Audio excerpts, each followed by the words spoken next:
Welcome to சித்தூஸ் clip Tamil. இன்றைக்கி வந்து நல்ல ஒரு சூப்பரான சுவையான லஞ்ச் பாக்ஸ் ரெசிபி எலுமிச்சம் சாதம். இது சோறு மட்டும் நல்லா பதமாக வடிச்சிட்டோம்னா வேறு எலுமிச்சம்பழம் இருந்தால் போதும். ரொம்ப அதிகமான பொருள்லாம் ஒன்றும் தேவையில்லை. தொட்டுக்க ஊறுகாய் இருந்தால் போதும். ஒரு 10 நிமிஷத்தில் செஞ்சிடலாம்.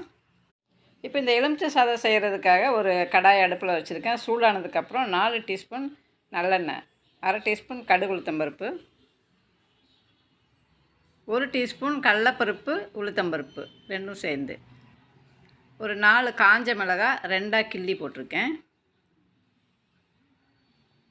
அதோட கருவேப்பிலை போட்டுக்கிறேன்.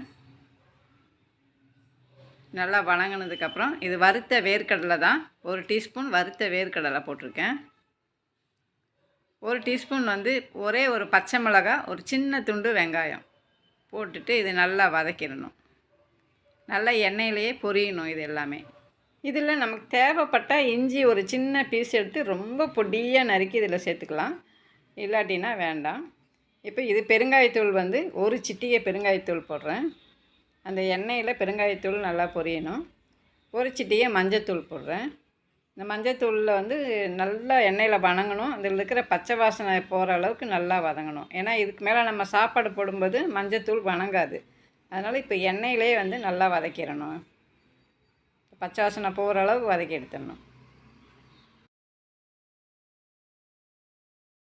இப்போ தேவையான அளவு உப்பு சேர்த்துக்கிறேன்.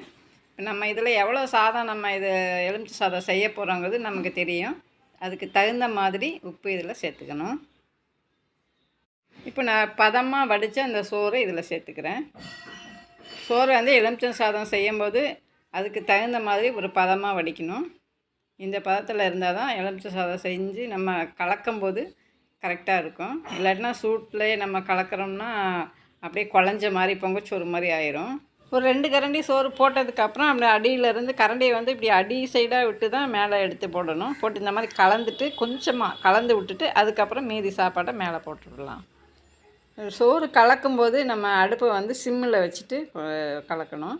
இப்போ எலுமிச்சை சாறு மேலே பிழிஞ்சு விடலாம். கையிலே இந்த மாதிரி மேலே பிழிஞ்சாலும் பிழிஞ்சிக்கலாம். அப்படி பிழிய முடியாதவங்க ஒரு சின்ன கிண்ணத்தில் அப்படியே இந்த சாறு எலுமிச்சை சாரெல்லாம் பிழிஞ்சு அதை அப்படியே மேலே விட்டுக்கலாம், சாப்பாட்டு மேலே விட்டுக்கலாம். ஏன்னா விதை வந்து நம்ம நேரடியாக பிழியும் போது விதை வந்து அதுலேயே விழுந்துடும். அந்த எலுமிச்சை சீட்ஸ்லாம் அதில் விழுந்துடும். அது சாப்பிடும்போது கசப்படிக்கும். அதனால் கவனமாக விதையெல்லாம் எடுத்துகிட்டு அதுக்கப்புறமா பிழியணும். இப்போ வந்து கரண்டியை அடியில் அப்படி சாதத்துக்கு அடியில் அப்படி விட்டு மேலே தூக்கி போடணும். அப்போ தான் வந்து எல்லா பக்கமும் கலக்கும்.